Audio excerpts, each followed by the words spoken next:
సంతానలేమితో బాధపడుతున్నారా? 899 రూపాయలకే fertility assessment package. 49 అంటే సంతానం, 49 అంటే సంతోషం. వివరాలకి సంప్రదించండి.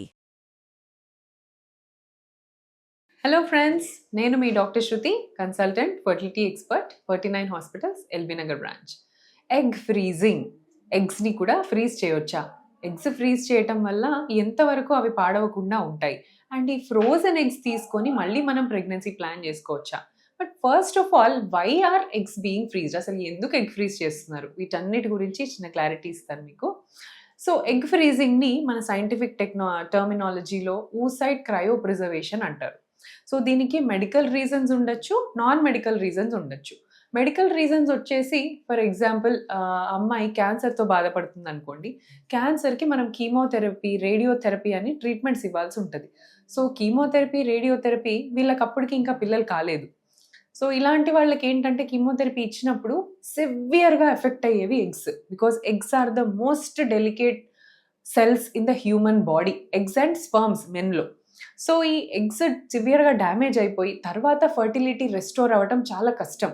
ఇలాంటి వాళ్ళకి ఏంటంటే క్యాన్సర్ ఉన్న వాళ్ళల్లో, ఇంకా సివియర్ హెల్త్ కండిషన్స్ ఉన్న వాళ్ళల్లో ముందే మనం వీళ్ళ బాడీలో హెల్దీగా ఉన్న టైంలో, ఏజ్ మంచిగా తక్కువ ఉన్న టైంలో ఎగ్స్ తీసి మనం స్టోర్ చేసుకున్నట్టయితే we are safeguarding our fertility. So మన ఫర్టిలిటీని మనం స్టోర్ చేసుకుంటున్నాం.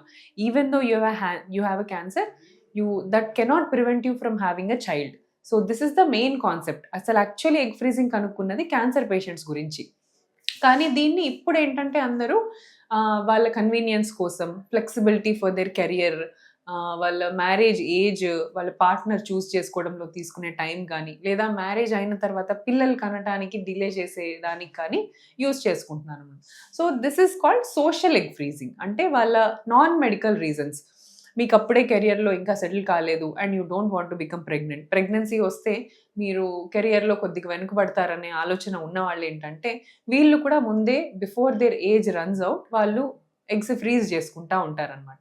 So this can be done even in single women, widows అంటే భర్త చనిపోయిన వాళ్ళు, లేదా సింగిల్ విమెన్ అంటే తను ఇంకా పెళ్లి చేసుకోలేదు, నేను 35కో 36కో చేసుకుంటాను, ఆర్ ఇంకొంతమంది I will get married only if I find the right partner అని అనుకుంటారు.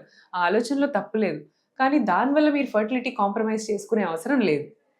మీరు late 20s and early 30s అంటే 25 to 35 ఏజ్ మధ్యలో ఉన్నట్టయితే you are the perfect women for egg freezing. So ఈ టైంలో ఉన్న ఎగ్స్ కొంచెం హెల్దీగా ఉంటాయి. సో ఇవి మనం ఫ్రీజ్ చేసుకున్నట్టయితే మీరు ఏజ్ ఎక్కువ అవుతూ ఉంటారు, కానీ you are stopping the age of your eggs at the time of freezing అనమాట. So this is a beautiful advantage. So అందరు ఏమనుకుంటారు, మనం ఎగ్ ఫ్రీజింగ్ చేసేసుకున్నాము, సో మనం ఎప్పుడైనా పెళ్లి చేసుకోవచ్చు అని అనుకుంటారు. అండ్ ఎగ్ మనం మంచిగా తీసి యూజ్ చేసుకొని ప్రెగ్నెంట్ అవ్వచ్చు అని. Basically that is the concept. It only gives you a chance. మీ ఫర్టిలిటీని ప్రిజర్వ్ చేసుకోవడానికి ఇది ఒక ఛాన్స్, కానీ ఈ ఎగ్స్ పెడితే గ్యారంటీగా మీరు ప్రెగ్నెన్సీ అవుతారు అనేది కాదనమాట.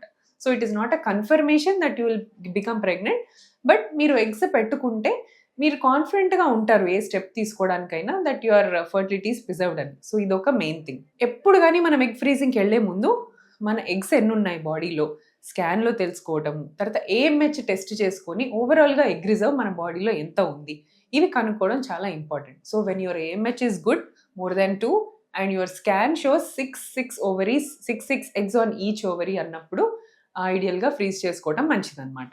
సో స్కాన్ హెల్ప్ ఇవన్నీ చేసుకుంటే బాగుంటుంది. నెక్స్ట్, దీనివల్ల వచ్చే రిస్క్స్ ఏమన్నా ఉన్నాయా ఎగ్ ఫ్రీజింగ్ చేసుకోవడం? So egg freezing will involve IVF. So IVF చేయాల్సి ఉంటుంది ఎగ్ ఫ్రీజ్ చేయాలంటే. సో మల్టిపుల్ ఇంజెక్షన్స్ వాడటము, హార్మోన్ ఇంజెక్షన్స్ తీసుకోవడం. హార్మోన్ ఇంజెక్షన్స్ రిలేటెడ్ లిటిల్ కొంచెం డ్రౌజినెస్, నాజియా కానీ ఇలాంటి సైడ్ ఎఫెక్ట్స్ ఏమన్నా ఉంటాయి, కానీ అదర్వైజ్ దీంట్లో మేజర్ సైడ్ ఎఫెక్ట్స్ ఈ ట్రీట్మెంట్తో ఏమీ ఉండదన్నమాట. సో సర్జికల్ ప్రొసీజర్ కాబట్టి అనెస్థీషియా తీసుకొని ఎగ్స్ పికప్ చేసుకోవాల్సిన అవసరం ఉంటుంది. Next, pros. దీని అడ్వాంటేజ్ ఏంటి మెయిన్గా? So it helps you to be flexible in your life. అంటే మీరు ఏ టైంలో ఏది చేసుకోవాలి అనేది you can decide, you can control your fertility with this is a major advantage.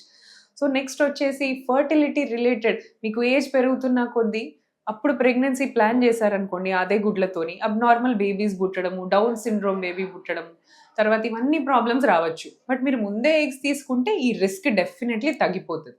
So ఇది ఇంకొక అడ్వాంటేజ్ అనమాట. So this is about egg freezing. And once again I'm stressing single women but still you can freeze your eggs. Husband compulsory ఉండాలి, signatures కప్పులు ఉండాలి అనే rule లేదు. So this is for single women also. Thank you. సంతానలేమితో బాధపడుతున్నారా? 899 రూపాయలకే fertility assessment package. 49 అంటే సంతానం, 49 అంటే సంతోషం. వివరాలకి సంప్రదించండి.